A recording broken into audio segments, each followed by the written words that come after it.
प्रस्तुत वीडियो में एनसीईआरटी कक्षा 6 विषय हिंदी का तृतीय पाठ पहली बूंद प्रस्तुत है। इस कविता के रचयिता कवि गोपाल कृष्ण कौल हैं। प्रस्तुत कविता में कवि ने वर्षा ऋतु में होने वाली प्रथम बरसात का वर्णन किया है और यह प्रदर्शित किया है कि पहली बार वर्षा होने से कौन कौन से परिवर्तन होते हैं। वह पावस का प्रथम दिवस जब पहली बूंद धरा पर आई, अंकुर फूट पड़ा धरती से नवजीवन की ले अंगड़ाई।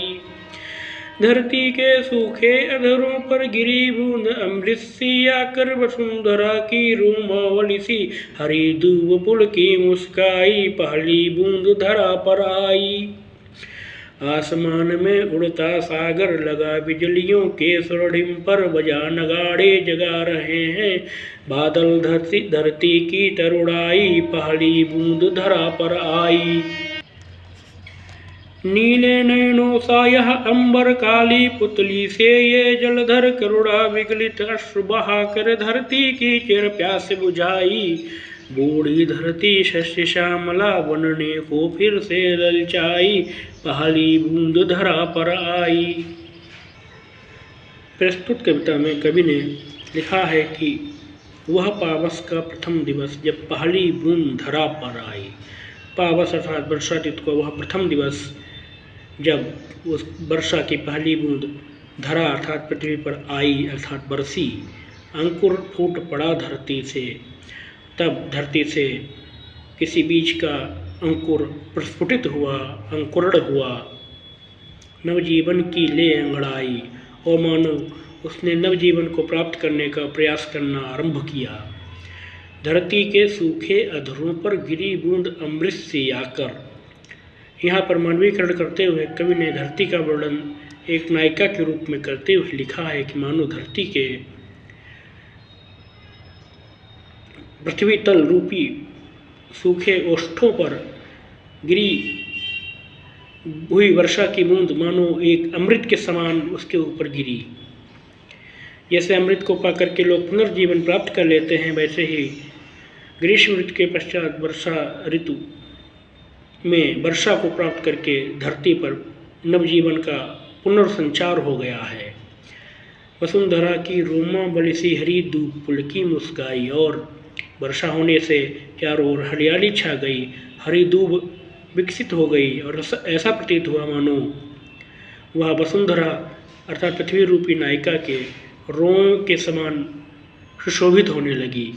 पहली बूंद धरा पर आई। जब इस पृथ्वी पर वर्षा ऋतु की पहली बूंद गिरी तब उससे यह परिवर्तन उत्पन्न हुआ। आसमान में उड़ता सागर लगा बिजलियों के स्वर्णिम पर। प्रस्तुत पद में कवि ने आसमान में उड़ने वाले बादलों को सागर के समान कहते हुए लिखा है कि आसमान में उड़ता सागर मानो आकाश में ये बादल नहीं है परंतु साक्षात सागर ही, समुद्र ही उड़ रहा है, लगा बिजलियों के स्वर्णिम पर। और इनमें चमकने वाली बिजली मानो बिजली नहीं अपितु उसके स्वर्णिम पंख हों। बजा नगाड़े जगा रहे हैं बादल धरती की तरुड़ाई। और इस समय बादलों की गड़गड़ाहट हो रही है, उससे ऐसा प्रतीत हो रहा है मानो बादल नगाड़े बजा बजा करके धरती की तरुणावस्था को जागृत करने का प्रयास कर रहे हैं। पहली बूंद धरा पर आई। जब वर्षा ऋतु में पानी की पहली बूंद पृथ्वी पर गिरी तो उससे यह सब परिवर्तन हुए। नीले नयनों सा यह अंबर काली पुतली से ये जलधर। जब नीले नीले आकाश में काले काले बादल व्याप्त हो गए तो ऐसा प्रतीत हुआ मानो नीले नयनों सा यह अंबर आकाश नीले नेत्रों के समान है, जिसमें काली पुतली से ये जलधर अर्थात मेघ, काले काले मेघ काली पुतली के समान प्रतीत होने लगे। करुणा विगलित अश्रु बहाकर धरती की प्यास बुझाई तथा उस अंबर ने, आकाश ने मानो करुणा से द्रवित होकर के अपने अश्रु बहा करके, वर्षा रूपी अश्रु बहा करके धरती की प्यास बुझाई, पृथ्वी की प्यास को बुझा दिया है। पृथ्वी पर जल की जो आवश्यकता थी, जल की जो कमी थी, उसको दूर कर दिया है। बूढ़ी धरती शस्य श्यामला बनने को फिर से ललचाई। और ग्रीष्म ऋतु में गर्मी के कारण से जो धरती हरियाली से रहित होकर के मानो नीरस हो गई थी, सौंदर्य रहित हो गई थी, एक बूढ़ी औरत के समान प्रतीत होने लगी थी, वह वर्षा से विकसित हुई हरियाली को प्राप्त करके फिर से शस्य श्यामला बनने की चेष्टा कर रही है। पहली बूंद धरा पर आई। जब इस पृथ्वी पर वर्षा ऋतु की प्रथम बूंद गिरी तो इससे ये सब परिवर्तन उत्पन्न हुए।